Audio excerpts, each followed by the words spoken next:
Here's something fun you can do outdoors. Determine the age of a tree by counting its rings. This is Next to Nature.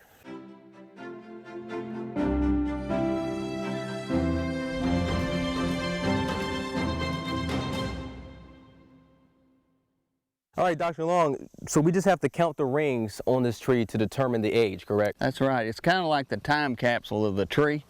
You can count the rings and they can tell you a lot about what was happening while the tree was even growing. And it's really basic. It doesn't take a rocket scientist to do it. But you initially say that this first ring is actually about 2 years old. So then the way that starts is you start with 2 and then you just start counting outward the dark rings. Do you count by 1 on each ring? You do. You actually do. So you can start at 2 and then you go to 3, 4, 5, 6, 7, 8, all the way out.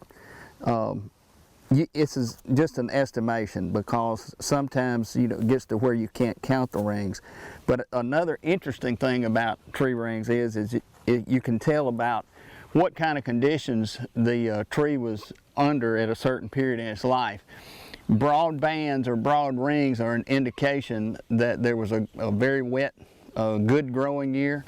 Narrower bands will indicate that there was some drought, maybe some dry weather, because it wasn't growing as fast.